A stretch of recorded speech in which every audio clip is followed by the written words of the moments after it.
Bagaimana bisa menyeret pelaku pemasang pagar laut di Tangerang dan seperti apa prosesnya? Kenapa tidak diusut terkait dengan misalnya pengeluaran sertifikat HGB dan juga SHM di atas laut yang menurut aturan ini tidak boleh. Kami bahas malam hari ini bersama Rohmin Dahuri, anggota Komisi 4 DPR RI dari fraksi PDI Perjuangan, bergabung juga dengan Prof. Hipnu Nugroho, Guru Besar Ilmu Hukum Universitas Jenderal Sudirman. Selamat malam, Pak Rohmin. Selamat malam, Prof. Hipnu. Saya mau ke Pak Rohmin dulu. Pak Rohmin, jadi pertanyaan pertama saya, kenapa berlangsungnya rapat bersama dengan KKP selama 3 jam ini belum ada nama yang diungkap nih, belum ada nama yang disebut. Siapa yang membangun pagar laut ini? Baik, Audrey dan para pemirsa seluruh Indonesia, saya ingin mendiskusikan ini dalam dua stage ya. Stage pertama adalah kejadian yang terjadi saat ini yang lagi hingar-bingar. Yang kedua adalah untuk kedepannya yang saya namakan dengan kotak Pandora, sangat buruknya tata kelola pemerintahan kita ini sangat penting gitu. Nah, untuk yang bab pertama, sebenarnya kalau instansi pemerintahan, entah itu menteri, dirjen, aparat penegak hukum itu tidak ada rasa takut ya, harusnya udah clear and clean itu.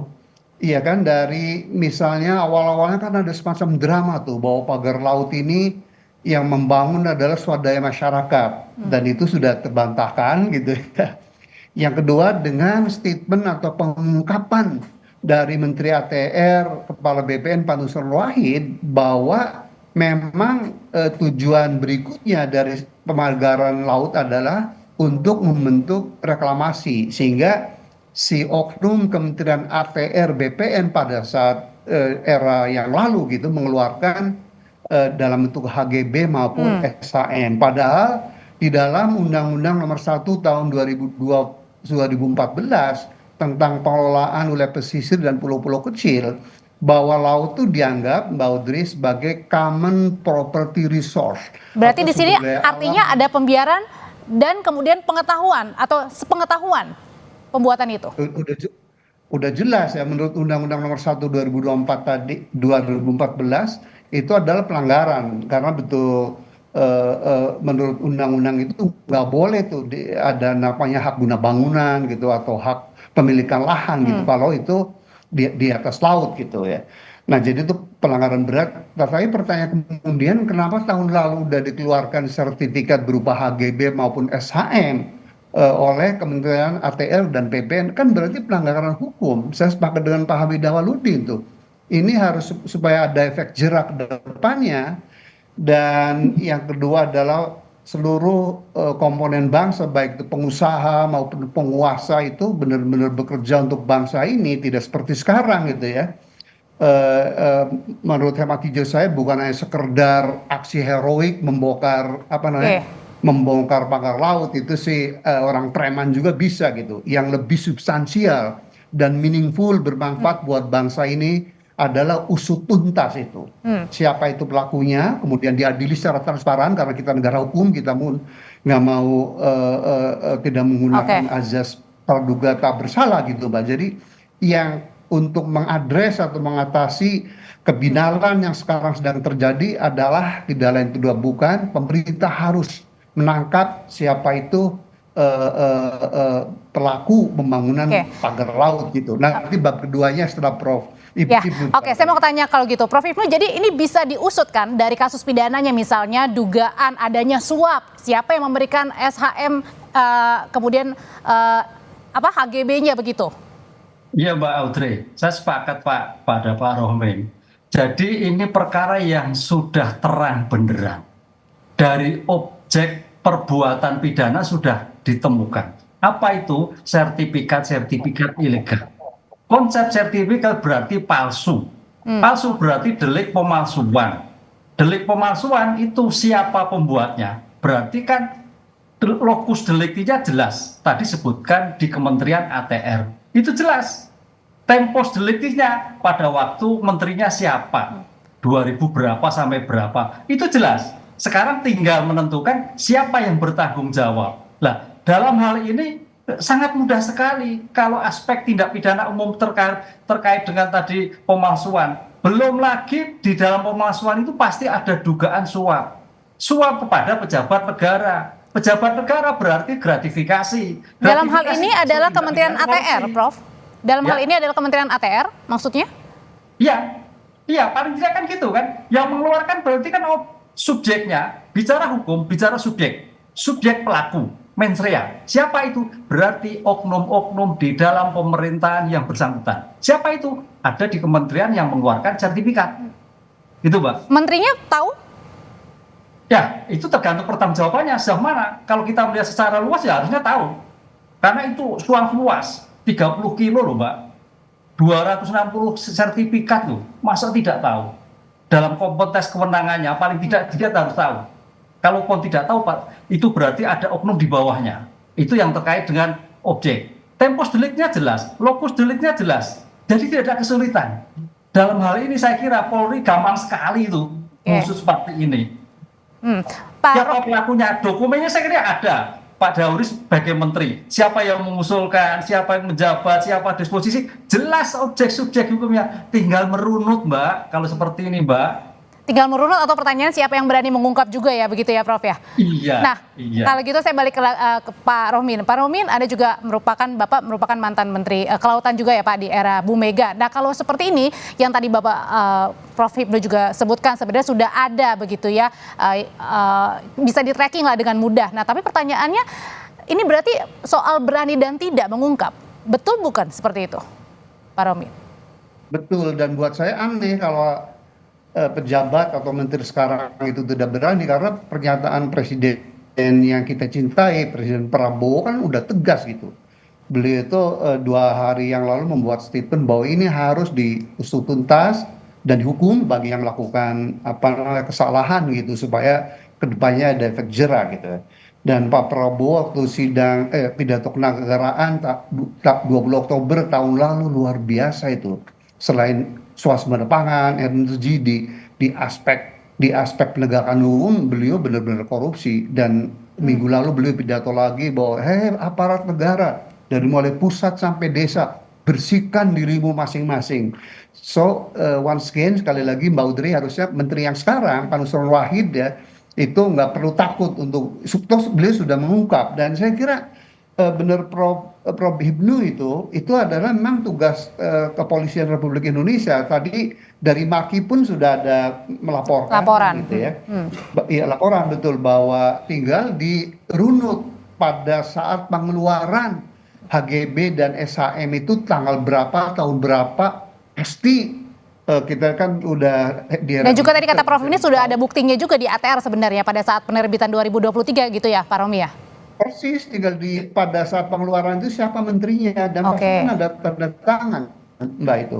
Tanda tangan itu kalau hal sebesar itu, kasus reklamasi ini pasti menteri, Pak. Jangan maaf siapapun menterinya, saya tidak bermaksud untuk mencelakakan Bapak atau Ibu ya.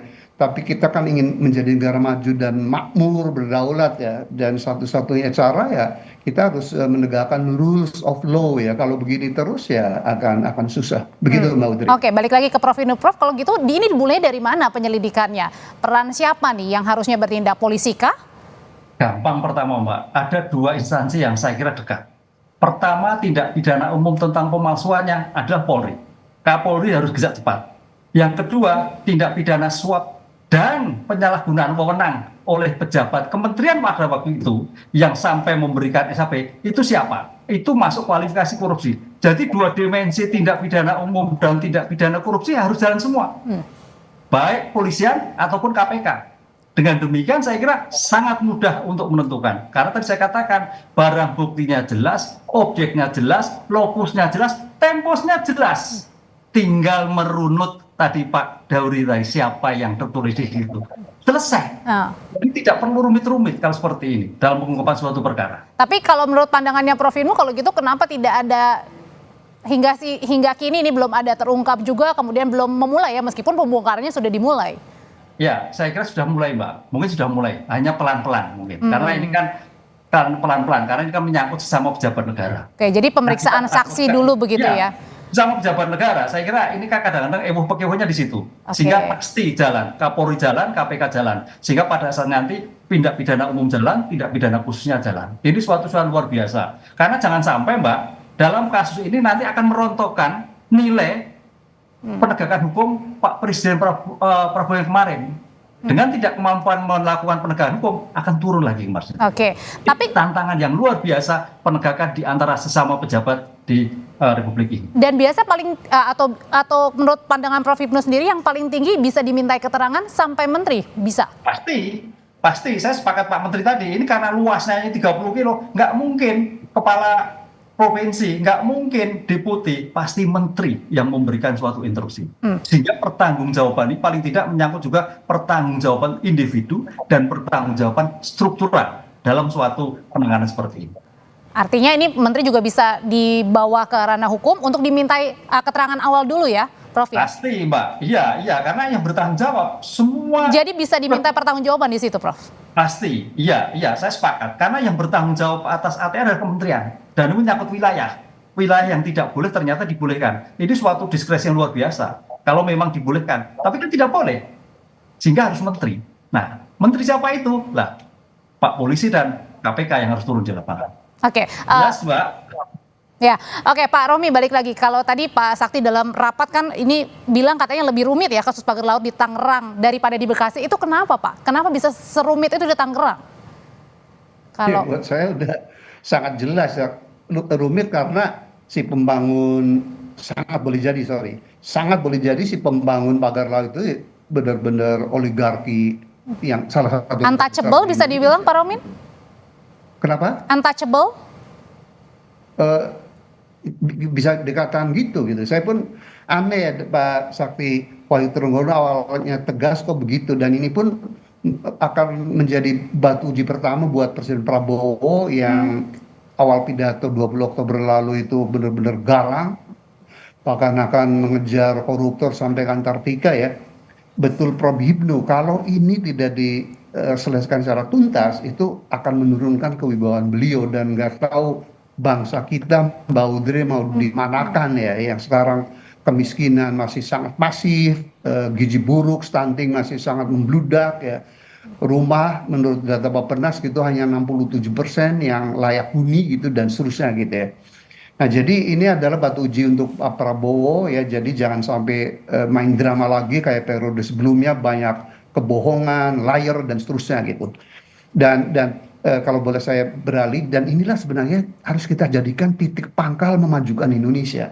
Karena saya ingat Mbak Audrey bahwa pemenang Nobel Ekonomi tahun 2023 atas nama James Robinson dan Akamadu dari Harvard itu mengatakan bahwa maju mundurnya sebuah bangsa itu tergantung pada kelembagaan dan hukum harus ditegakkan, kalau tidak ini. Dan bukankah praktek semacam pagar laut dan PIK ini juga terjadi di sektor energi dan sumber mineral? 300 triliun. Kasus yang baru-baru ini ribuan ton emas yang di Kalimantan Barat, di Ketapang sana, raib di bawah pengusaha Cina yang nakal. Nggak ada yang bisa nangkap. Kemudian kasus nikel yang ribuan triliun gitu. Ya, jadi, kita balik lagi kasus ini Pak Romi. Saya teringat waktu Pak Abraham Samad jadi ketua KPK. KPK waktu itu kan kerjasama dengan ITB dan UI Mbak Audrey itu untuk mengevaluasi atau membuat estimate ya, kalau pengelolaan sektor ESDM, energi dan sumber mineral itu berdasarkan pasal 33 Undang-Undang 1945, maka economic benefit atau keuntungan ekonomi per tahun itu berapa? 20.000 triliun Mbak, ini Kak.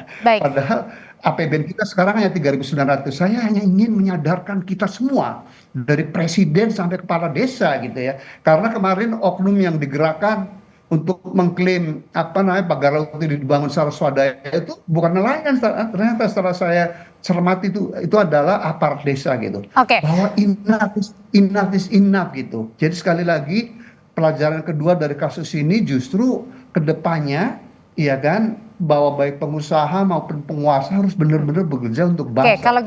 kalau gitu pertanyaan berikutnya Prof Ibnu, berarti artinya tidak ada alasan untuk tidak mulai penyelidikan. Kan saat ini memang dari KKP sudah mulai meminta keterangan dari para saksi begitu ya. Tapi ini juga tidak tidak ada alasan untuk tidak mulai menyelidiki juga, mulai dari KPK atau polisi atau bahkan kejaksaan mungkin. Ya, tidak ada alasan. Jangan sampai aparat penegak hukum juga melakukan suatu pembiaran kejahatan-kejahatan yang ada di negeri ini. Karena kalau kita lihat buktinya sudah akurat, lokusnya jelas, temposnya jelas, subjeknya tinggal menentukan karena kita berlaku asas hukum, asas praduga tak bersalah. Runtutannya jelas karena bicara SHB, bicara hak milik itu ada bicara dokumen. Dokumen itu gampang sekali untuk melihat, Mbak. Tidak perlu ada uji-uji forensik. Kan begitu. Dengan demikian kita support, Mbak, mudah-mudahan Kapolri cepat bertindak, KPK bertindak, akan memberikan wibawa Presiden Prabowo dalam penegakan hukum di negeri. Termasuk tidak ada SHM maupun HGB di atas laut ya, Prof ya? Itu jelas ya? Itu sudah salah dulu. Tadi kan nggak boleh kan, HM dan HGB itu darat, itu laut kok. Sudah nyebrang itu. Menyalahi itu tadi Undang-Undang nomor 12/14 itu. Salah, itu sudah salah sekali. Berarti di sini sudah ada niat jahat, Mbak. Mensreanya ketemu. Untuk apa? Menguasai tanah, kapling, laut yang digunakan untuk daratan. Yang harusnya tidak boleh dibolehkan. Siapa waktu itu? Adalah orang-orang yang pada waktu itu. Tinggal keberanian untuk mengungkap berarti. Wilayahnya jelas. Baik. Prof Ibnu, terima kasih Pak Rohmin, terima kasih sudah berbagi pandangan di Sapa Indonesia Malam. Selamat malam, Bapak-Bapak.